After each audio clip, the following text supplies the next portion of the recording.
Hey, it's Luke here from LT Gaming, and today we're diving into something that genuinely surprised me. But I was out last night at a concert with my wife. I did far too much shouting for someone of my age, and my voice is a little weak today, so bear with me. I recently got access to the alpha playtest of SpaceCraft, the upcoming space sim from Shiro Games. And honestly, I wasn't expecting it to feel this promising this early on. Now, this absolutely is an early alpha. Optimization is ongoing, systems are incomplete, and combat isn't even in the game yet. But even at this stage, you can already sense the shape of something ambitious forming underneath. If you're into space sims where you start at the very bottom of the food chain and gradually build your way into something bigger, this might be a title worth keeping a close eye on. Let's take a look at what SpaceCraft actually is now I've played it, why the playtest left a strong impression on me, where the game is headed, the areas that need work, and where this whole thing could land if Shiro pulls it off. And honestly, after June's Spice Wars, I really do like this company and I'm rooting for them. It's right at this part of the video I'm regretting screaming and shouting last night at the top of my lungs. SpaceCraft is aiming to be a large-scale spacefaring MMO light. Now, before you all run screaming for the hills, give the game a chance. You will explore systems, mine resources, craft ship parts, and automate production chains, and eventually form corporations with other players. You begin with a tiny, barely capable starter ship, and the game leans heavily into that early working your way up feeling. Every credit counts, every upgrade matters, and right from the beginning the game does a great job making you feel small in a very big universe. For me, that's exactly what a space sim should do. One of the most notable things about SpaceCraft is just how approachable it is. Exploration is intuitive and surprisingly enjoyable. Flying between planets, scanning for resources, and taking on contracts feels easy and smooth. The game throws many missions at you from the start, giving it that MMO hub energy, and there's always something to chip away at. Deliveries, mining jobs, crafting tasks, and even early corporation activities. Yes, I set up a corporation called LT Gaming, how original. If Tom doesn't join me in that, then you will better at some stage. Behind all of that is a surprisingly deep structure.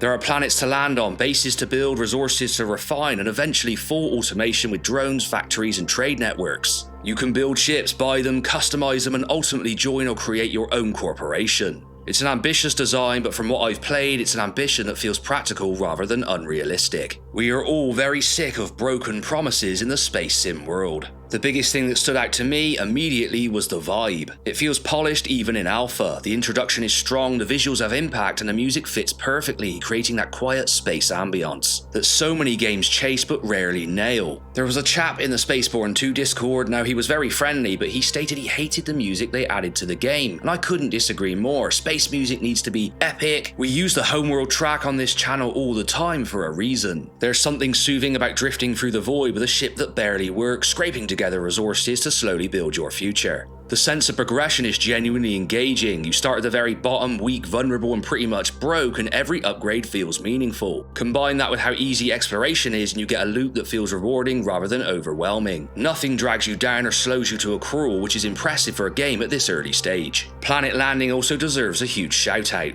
The idea of flying down to a planet, stepping out in first person, and taking on missions is something a lot of space sims promise but rarely execute well. SpaceCraft isn't perfect yet, but the foundation is here and it's exciting to think about where this could go. And yes, it is an MMO. Some people have complained about that, but I'll be honest, I think that's the right direction for this game. As a single player gamer myself, the world would feel too empty without other players drifting through it. The shared universe is a strength, not a weakness, and the early corporation system already shows a ton of potential. What's clear is the core loop is fun. Even when the systems are basic or rough around the edges, the actual experience of playing feels strong. There's a spark here. Just a quick interlude to say most of you who watch the channel are not subscribed. So make sure to go down below and hit that subscribe button because it helps smaller channels like us grow really quickly, and both me and Tom really appreciate it.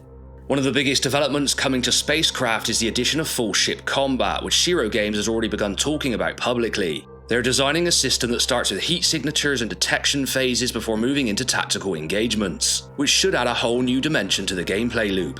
Combat isn't in the alpha yet, but the foundation looks promising, and it's going to dramatically expand the scope of the game once implemented. Alongside combat, the team is also refining the flight model, tightening up how ships handle and respond to input, and working on improved planetary transitions so they feel smoother and more fluid. Base building and automation are evolving as well, with new layers of production planned for future updates. Optimization is a major focus at this stage, and the alpha build makes that clear, but the devs have been upfront about it and the work is ongoing. It's a steady, transparent development path. Each major system is being built out piece by piece rather than all at once. And based on the playtest, you can see the early structures of something that could grow into a very deep space sim. Of course, this is an alpha, so there are areas where the game needs work. The flight model, for example, doesn't feel quite right yet. At times it feels more like you're piloting a drone than a spacecraft with a slightly floaty, disconnected sensation. It's functional, but it definitely needs refinement. The smelting and crafting system also starts slow. You have to remain in the crafting screen while items are processed, which interrupts the early game flow. That should improve once you reach base automation, but for now it's something you really feel. The docking animation is also a bit of an immersion breaker. The way the black bars slide in from the top and bottom of the screen just feels jarring and unnecessary.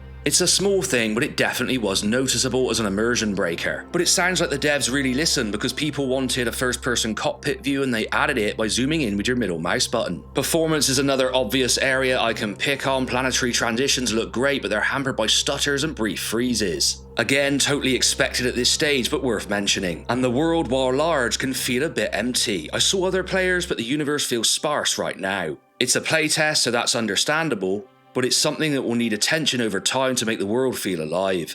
None of these issues feel like deep structural problems. They're simply the marks of a game still early in development, and importantly, they're all solvable. A lot of people are going to compare SpaceCraft to Star Citizen, and honestly, that's fair. The cockpit immersion, the presentation, even the sense of scale all evoke that style. But the key difference is accessibility. SpaceCraft gets you into the action almost immediately without the layers of complexity that larger sims sometimes bury players under. We also recently saw this with Spaceborne 2, definitely a space sim that's worth checking out if you're into indie games. There are also elements that feel reminiscent of EVE Online, especially the corporation system and economy, and echoes of No Man's Sky and the planet hopping and exploration. At times, it even feels like a more streamlined version of Elite Dangerous, particularly in the early progression. But what's important is that SpaceCraft doesn't feel like a clone. It feels like its own take on the live in the universe, build yourself up, and carve out a career fantasy. And yes, we're all grown adults here, but we do have that fantasy of escaping into space on a spacecraft sometimes. What excites me most is the potential. If Shiro continues to build this out layer by layer, SpaceCraft could easily become one of those games you sink hundreds of hours into. The foundational systems are there, they just need expansion and refinement. I'd love to see more variety in planetary content, more life in the world, NPC factions, cities, stations, ambient traffic, and an expanded corporation system with long-term goals and shared achievements. Now, I will say I did see the early stages of this where you could complete missions together with your corporation. I really love that aspect. A more physical flight model would also go a long way toward deepening the fantasy. And of course, when combat lands, it needs to feel weighty and fun. If that piece clicks into place, SpaceCraft's loop could become genuinely addictive. This is a game with enormous potential. It's early, it's rough around the edges, but it's also one of the most promising early stage space games I've played in a long time. Right, I've been Luke from LT Gaming. Thanks for sticking with my rather rough voice today. I do appreciate it. Make sure to like, comment, and subscribe, all that stuff. Join the Discord. We got a lot of games to give away at Christmas, so we look forward to seeing you there.